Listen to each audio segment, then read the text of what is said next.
嗨，大家好，我是坦平叔，今天是2025年10月7号。这一期啊，咱们继续聊聊恒大清盘，聊聊中国的房地产。咱们先看房企消息啊，又是一个房企巨头啊，惨到啊卖房卖地，卖掉自己的总部大楼。这家房企就是知名房企阳光城。近日媒体报道啊，据阿里资产拍卖平台，近日阳光城总部滨江国际广场1号楼拍卖成交。本次拍卖起拍价11.3亿元，此次拍卖经过37轮竞拍，最终成交价13.1亿元。滨江国际广场1号楼原名为阳光控股大厦，坐落于上海市杨浦区黄浦江畔，毗邻杨树浦路和东方渔人码头，拥有一线黄浦江景色，坐拥黄浦江一线江景啊。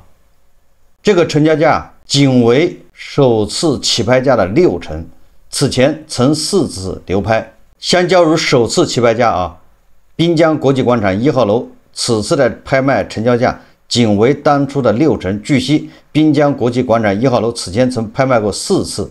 2024年1月，该写字楼首次被拍卖，起拍价21亿元，因无人出价而流拍。2024年2月、2025年7月、2025年8月，该写字楼3次被拍卖啊，最终啊，你看这一次是13.1亿成交。即便是13.1亿成交，是原来起拍价的6成，就是打了6折。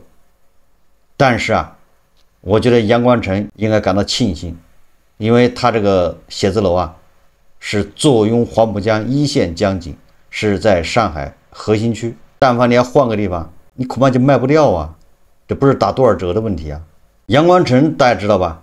应该是在 A 股上市的，对吧？它就爆雷了。这个阳光城的创始人林腾蛟曾以170亿元的身价位列2020年胡润全球房地产富豪榜第119位。那现在呢，这个林腾蛟啊，虽然还没有去登缝纫机，但是也已经被限高了，名下有19条限销令，涉案总金额超过10亿元啊。曾经的也是富豪啊，现在限制高消费。这个阳光城啊，也是房企的一个缩影啊。现在谁也别笑话谁啊，大家日子都差不多啊。只要搞房地产的，没有爆雷的，现在恐怕也在走向爆楼的这个路上啊。也就是说，大家都心知肚明啊，都知道。你比如说今天啊，有媒体报道，叫《新财富》杂志说，当年655亿借壳上市，如今160亿债务逾期，市值跌去8成。绿地资本神话如何破灭？说目前绿地控股流动性压力依然持续。2025年6月末，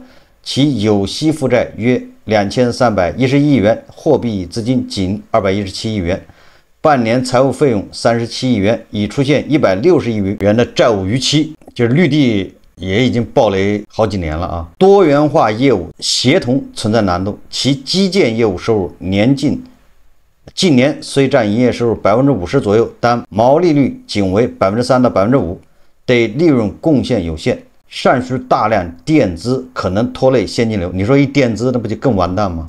你现在垫了资，你还能要得回来吗？应收账款，对吧？又形成新的应收账款。房企暴雷潮下，投资者对高负债房企仍持谨慎态度。绿地控股股价长期低迷，如今相比2020年。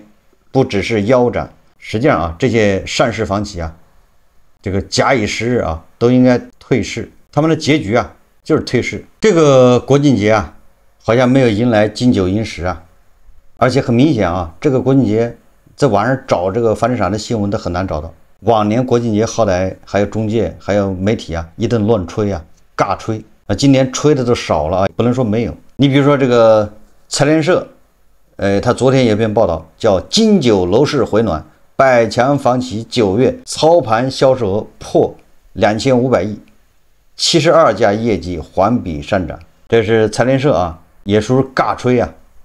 为什么说叫尬吹呢？这个恐怕也是任务啊，就是一到节假日就得写了一些这样的报道，年年都说金九银十，年年都说回暖，但事实是吧？是不是越来越差嘛？这么耍这些韭菜牛马有啥意思？是不是年年都说金九银十啊？年年都说稳了，但是到现在越来越不稳，牛马也累了。而且这些小编啊，说实话，这恐怕由这个工资啊发的不到位，或者工资低，或者是欠薪，小编的水平也越来越差。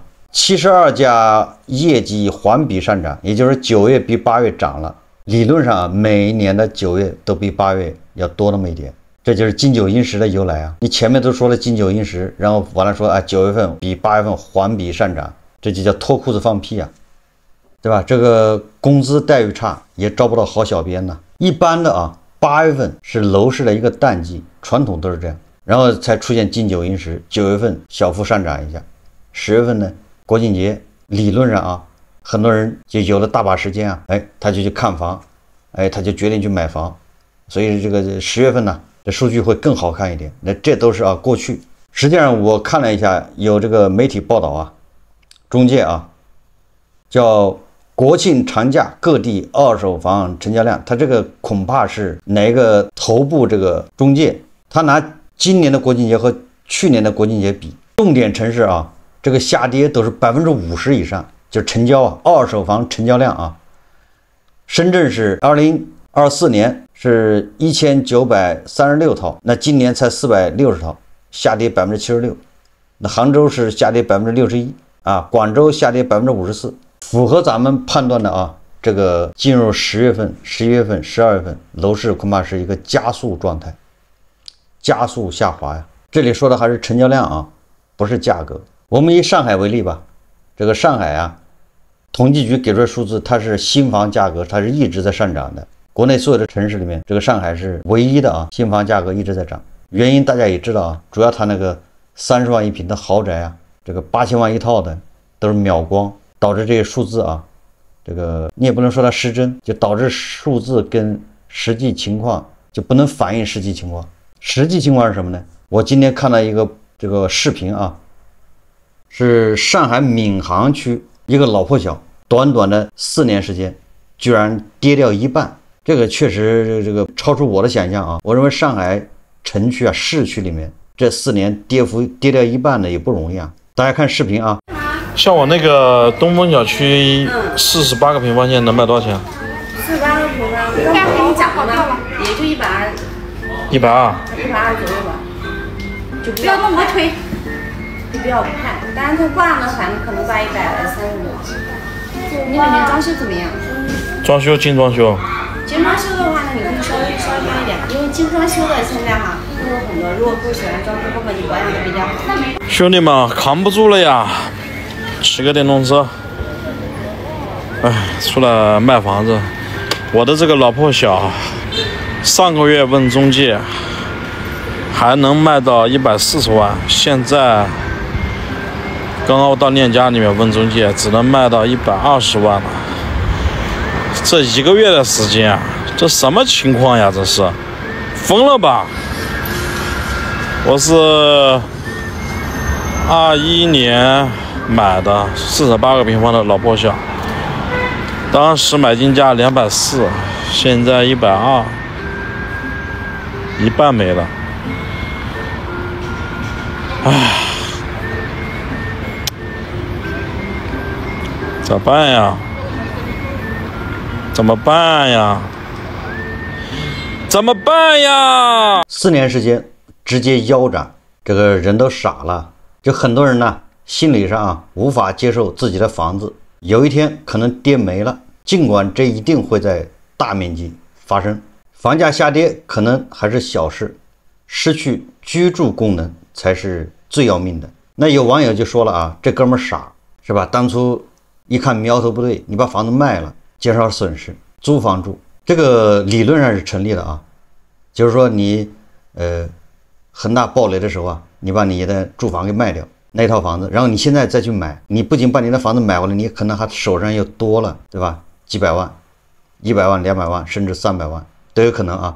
就是房子还是那个房子，你就是暂时这5年或者这4年，你把它卖掉了，现在给它接回来。你看，这不妥妥的成为人生赢家吗？如果你买了，然后你，对吧？你把它卖掉之后啊，你跟那个房东一商量，那房东有的房东是炒房的啊，你卖给他了，然后你从他手上叫售后返租啊，你卖给他之后，你又租那个房子住，相当于你都没搬走，房产证名字换了一下，然后你就还住了里面，然后你现在你看看那个炒房那哥们儿保不齐已经扛不住了，要跳楼，对吧？这时候你说你再把它买回来，哎，你这一卖，手上恐怕多200万、300万，看你在什么地方啊，看你房子多大。这个理论上是这样吧，妥妥的人生赢家。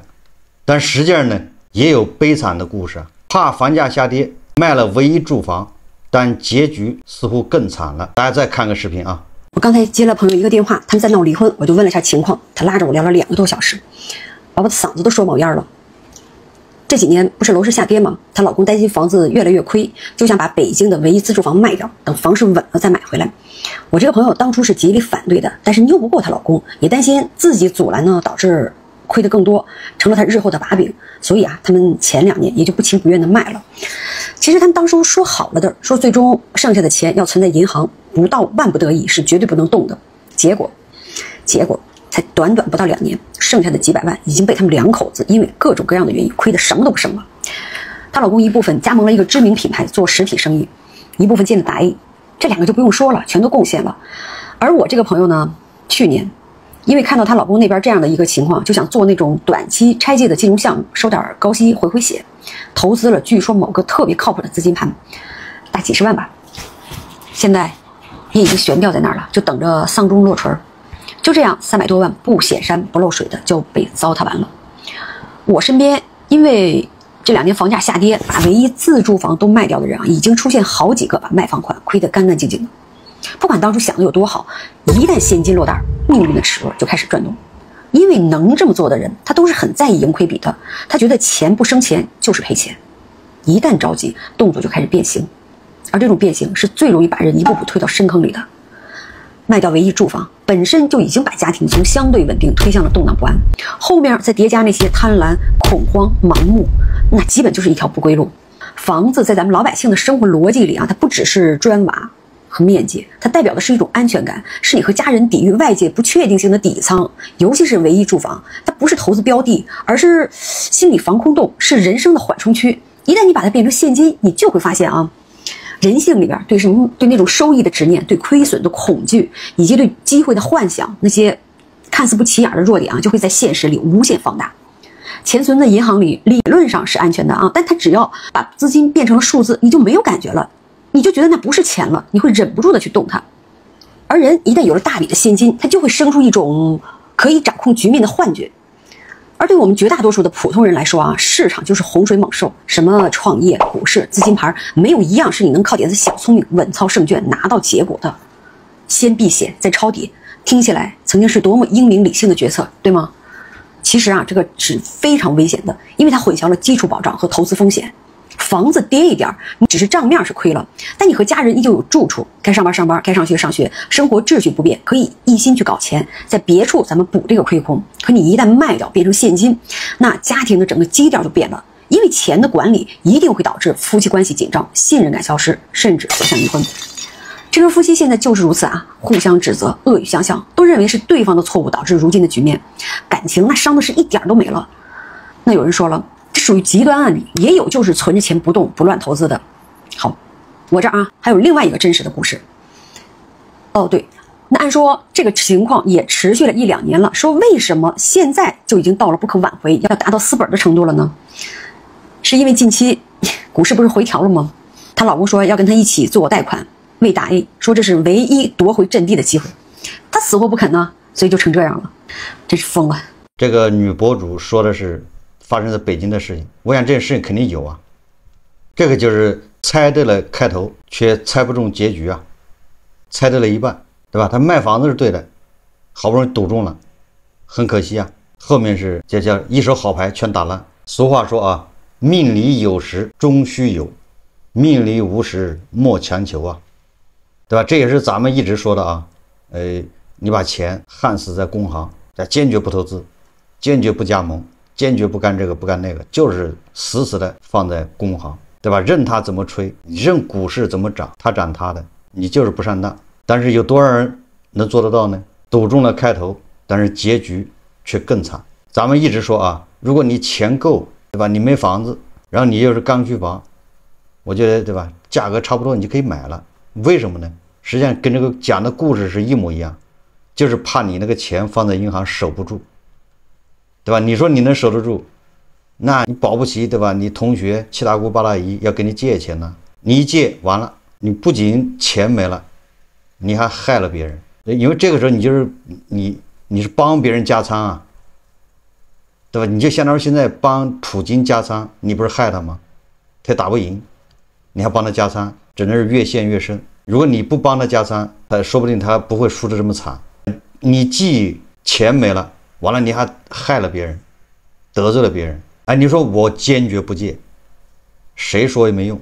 那行，你把亲戚全部得罪了，把同学也都得罪了，这个人有钱都不借，见死也不救。你说你那点钱搁在那儿很危险。所以说啊，买了房你逆向思维什么意思呢？就是买了房也有可能会跌啊，那就变成一个什么账面在跌在缩水，反正你已经住了啊，赚钱就是改善生活嘛。你有没有压力，对吧？你又不用还按揭贷款，着急，它爱涨不涨，爱跌不跌。哎，从此你不再关心房价，你发现你自己活得很轻松，多了很多乐趣。所以这个人把他唯一的一套住房卖掉，这个实际上这不可取。但是如果他有魄力啊，卖掉了，那也不错，但是不能急于去投资啊。这就是作为牛马，作为韭菜啊，普通人，你买和不买，买或者卖都面临着风险啊。那就看你怎么认识这件事。实际上，北京、上海啊，或者是深圳，就像刚才那个老破小跌到差不多啊，实际上理论上啊，它已经跌不动了，它再往下跌应该都是超跌啊。什么意思呢？你比如说北京啊，我别的地方不太熟啊，因为不太关心，但是通州我还比较了解的。通州房价，你说现在跌到2万多，实际上它没有太多的余地了，它再往下跌那都是属超跌啊。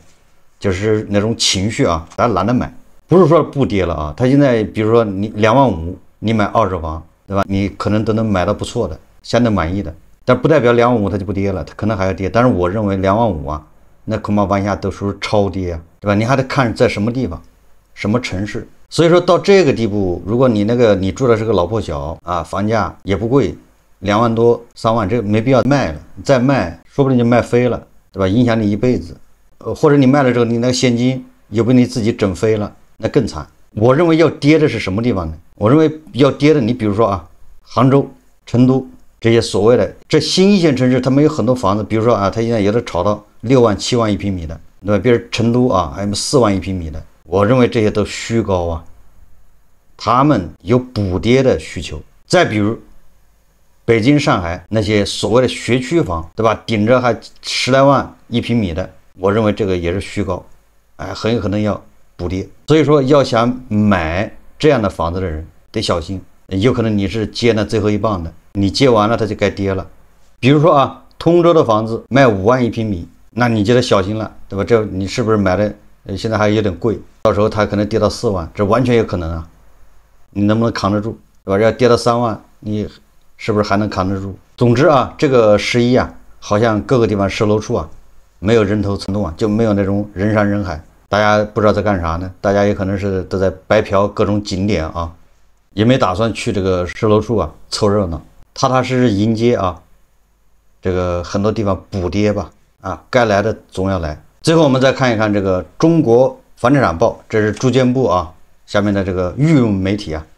中国房地产报它这个国庆节居然都没有什么好消息啊。10月7号啊，他刊登一篇报道，叫因城施策再给力，多地释放楼市新动能。这个主要说啊，9月底到10月初，武汉、重庆、合肥多地接连出台楼市新政，从供需两端发力，针对性解决市场痛点，为房地产市场注入新活力。这个主要介绍了重庆、武汉、合肥啊都出来了什么措施，然后说啊，新政已初显成效。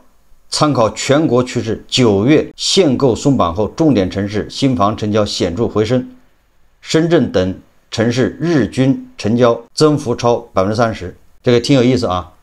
就是我说什么意思呢？就是说这个房地产报它前面讲的是重庆、武汉、合肥节前啊出台新政，它按理来说应该报道这7天，对吧？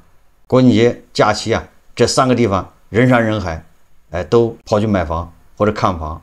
又是销售啊，跑断了腿，没时间吃饭，晚上加班到几点，应该是这么一个场景。但是他话锋一转，转成上海、深圳取得了成效，你说这叫什么事啊？那重庆、合肥、武汉不是放了个空炮吗？搞了个热闹啊！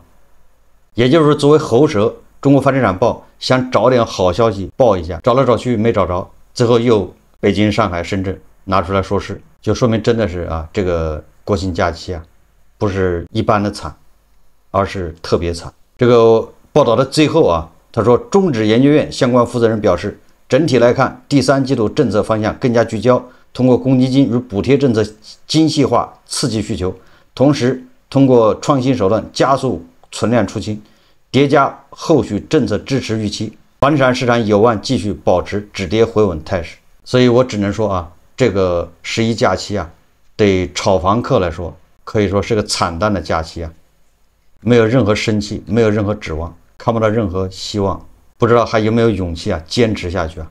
好，这期节目咱们就聊到这里，感谢大家收看。如果喜欢我的节目，欢迎订阅、转发，也可以在下方留言评论，谢谢大家。